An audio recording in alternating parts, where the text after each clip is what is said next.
right. That'll be good. Well, we did send out the link ahead of time. You did? Yeah. So is this a PC or?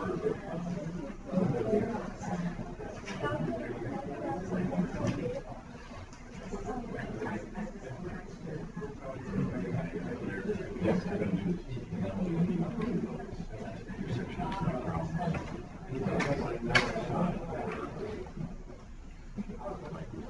Yes.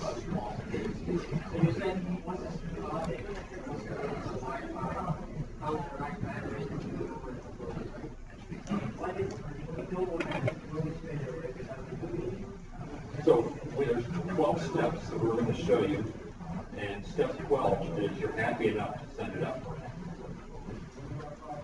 John, maybe you should ask people the whole questions. Yeah. And we can take it all out. Right, we have Q&A at the end. Yeah. So that's the timeline, the big picture, which we probably explain this. You have it, the software that goes up into a cloud. Here, actually, it's a server here in California, and you can run the, if you select like MP4, it's pretty flexible on all types of devices. We're now doing a discovery whether I can run this. This is a little more detailed. What we're doing here is 30 copies of this software. They all run through our IEEE server. This is the one that we bought. IEEE bought the cheapest version, the low performance one, but we can up it, double it, depending on complaints. And right now we're configuring it as MP4. If someone has some other suggestions, we can create profiles, and Ted and I will design profiles for the typical technical meeting. And this license is putting things on something called screencast.com. Our plan in the future is to have a cheaper, more high performance cloud server for movies in general. But one thought was we'd keep it back on an IEEE server, but we still have better control using our vendor. What the university people do, they like to use iTunes University.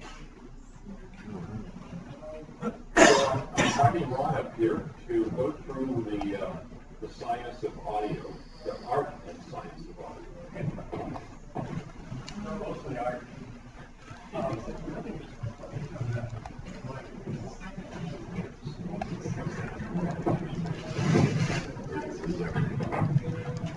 Okay, so, yeah, so,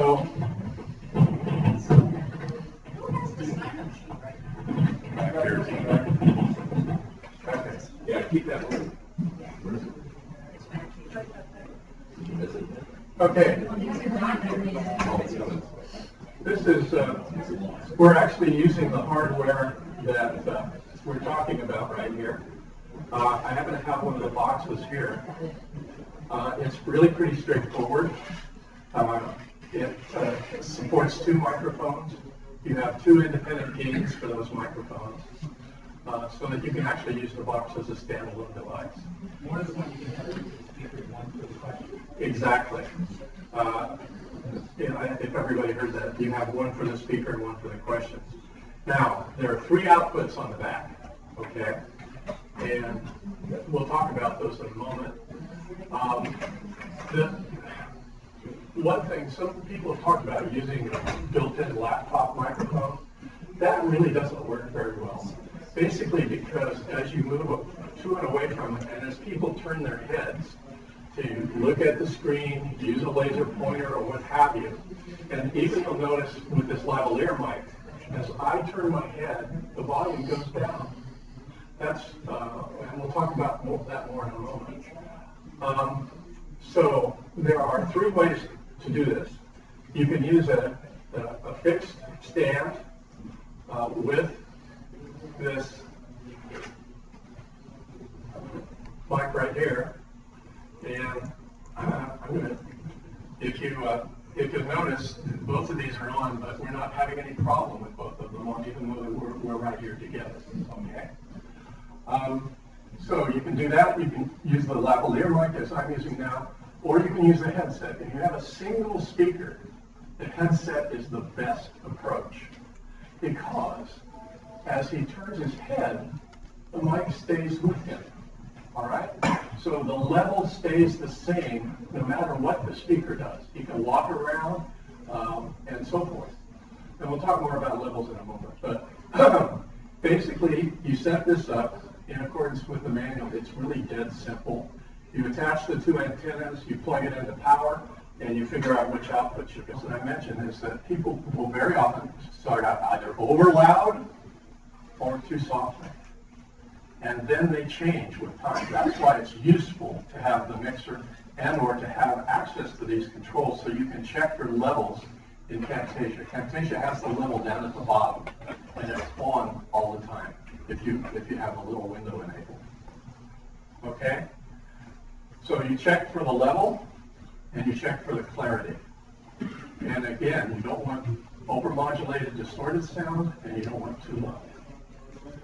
There are 5 volume and gain controls involved in this whole sequence, if you think about it, if you have a mixer. There's actually 2 in your laptop. There's the System 1 and the Camtasia 1. There's 2 in the mixers, typically in the individual one and the master gain. And then there's one on the box itself. When it comes up, you want to click on which audio device you're using. Recommended not to use the, you guys can use the built-in because you don't have the wireless mic. But you have a choice. It'll recognize whether you have something plugged in